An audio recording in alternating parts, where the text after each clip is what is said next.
Dimana kakak itu jadi uh, anak Sumsel pertama deh dari Al Furqon.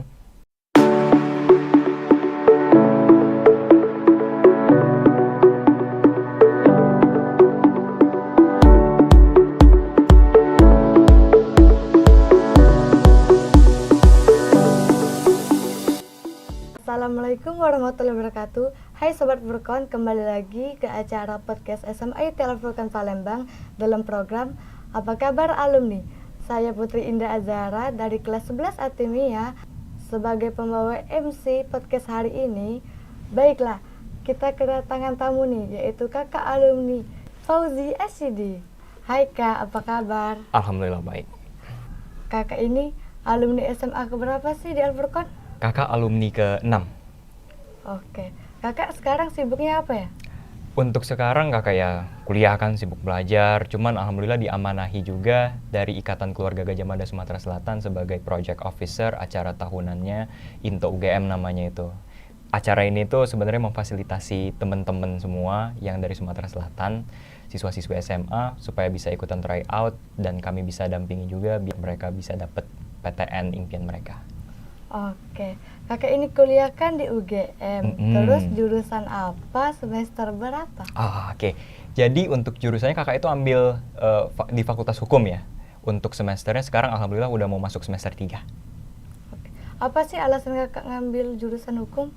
Kalau dari kakak sendiri nih punya cerita yang unik sebenarnya dari minat bakat itu kakak dapetnya kemarin seharusnya di hubungan internasional, cuman karena mungkin belum rezekinya ya, jadi kakak banting setir ke jurusan hukum karena menurut kakak punya visi yang sama tapi punya market yang lebih luas juga dan mudah untuk mengimplementasikan ilmunya bagi kakak.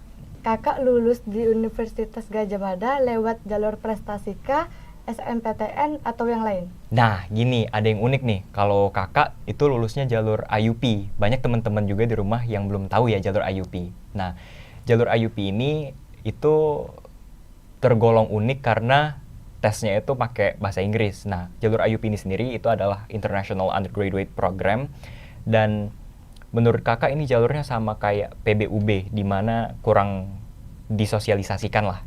Nah, kakak pengen teman-teman adik di rumah juga nyoba nih tes-tes kayak begini karena kan banyak orang yang nggak tahu dan juga lumayan mudah masuknya. Jadi tesnya itu consist of tes kayak TOEFL sama tes TPA sama TPS kayak gitu, tapi dalam bahasa Inggris. Nah, nanti untuk perkuliahannya itu full on bahasa Inggris setiap hari. Wih, sangat bermanfaat ya Kak bagi Putri ataupun Sobat Furqon di rumah. Kalau boleh nih Kak, tips and trick dong untuk Putri dan Sobat Furqon di rumah. Nah, kalau kakak sendiri waktu pertama kali masuk di SMA Al Furqon, itu kakak ngikutin saran dari Ustadz Bundanya, ikut-ikut lomba kayak begitu. Dan kakak waktu pertama kali tawarin, kakak nggak pernah bilang enggak. Jadi kakak gasin semuanya, kakak ikutin kompetisi-kompetisi yang ada sampai itu membawa kakak di titik dimana kakak itu jadi anak Sumsel pertama deh dari Al Furqon dikirim ke Jakarta untuk ikut speech nasional ya, Erlangga English Speech Contest waktu itu tahun 2019. Dan kakak pengen teman-teman semua yang ada di rumah Sobat Furqon untuk didengerin nasihat Ustadz dan Bundanya itu, apalagi kalau perihal udah didatengin disuruh ikut lomba kayak gitu, karena itu bener-bener ngebuat kalian tahu potensi kalian di mana kayak gitu, kalian bisa gali lagi kayak gitu. Kakak itu ikut lomba speech sama storytelling bukan cuma itu aja loh, tapi banyak kayak lo olimpiade matematika, bahasa Inggris kayak gitu, dimana kakak bisa menggali potensi kakak di mana untuk nanti kedepannya pas daftar PTN kakak nggak susah lagi harus nyari sertifikat, atau kakak nggak takut lagi mau milih jurusan apa kayak gitu, jadi kakak udah tahu kakak mau kemana. Itu ya Sobat Furqon, kalau ada Ustadz Bundanya yang nawarin lomba, olimpiade, bisa bermanfaat untuk kita ataupun untuk menunjang ke kuliah yang kalian impikan. Ada nggak sih Kak kesan dan pesan untuk Ustadz Bunda di SMA Islam Al Furqon Palembang? Oke, ini pesan dan kesannya terkhusus untuk seluruh Ustadz Bunda yang ada di SD, SMP, dan ya SMA Al Furqon. Jujur kakak pengen bilang terima kasih banyak sebesar-besarnya karena udah mendampingin Fauzi dari mungkin bisa dibilang dari Fauzi belum bisa apa-apa lah sampai sekarang udah di titik dimana Fauzi udah mengenal diri Fauzi sendiri dan Fauzi udah lumayan bangga dengan progres dan juga impian yang udah Fauzi capai. Sekali lagi Fauzi pengen ucapkan terima kasih sebesar-besarnya. Ada nggak sih Kak pesan dan pesan untuk adik-adik kelas yang kakak kelas 12 mungkin, kayak Putri kelas 11. Oke, jadi dari kelas 12, 11 sama 10 untuk kalian bisa dibilang jangan pernah putus belajarnya, itu yang pertama. Yang kedua, selalu dengerin saran ustadz dan bundanya karena itulah yang membantu kalian selama di sekolah.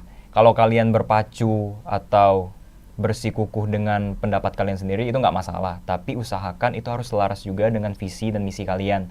Ustadz dan bunda di sini tugasnya cuma mendampingi kalian, nggak lebih nggak kurang dari itu. Dengerin saran Fauzi ya, dengerin saran kakak. Kalau kakak nggak ngedengerin saran ustadz dan bundanya, mungkin Fauzi sekarang nggak di sini, mungkin belum tentu masuk PTN nomor 1 di Indonesia, bisa dibilang kayak gitu. Sebegitu besarnya lah impact ustadz dan bunda ya yang kena ke Fauzi. Jadi untuk teman-teman sekalian, jangan pernah jangan pernah nggak dengerin lah ustadz bundanya ngomong. Itu ya Sobat Furqon, motivasi dari Kak Fauzi. Dengerin kata Ustadz Bunda, jangan malas-malesan, tetap semangat. Baiklah, terima kasih ya Kak Fauzi sudah mampir ke podcast SMA ITL Furqon Palembang. Semoga manfaat untuk Sobat Furqon di rumah dan semangat belajar dan menggapai cita-cita. Demikian podcast hari ini, saya Putri Indah Azahra. Mohon maaf apabila ada kata salah penyampaian. Saya akhiri, wassalamualaikum warahmatullahi wabarakatuh. Al Furqon, Pembeda.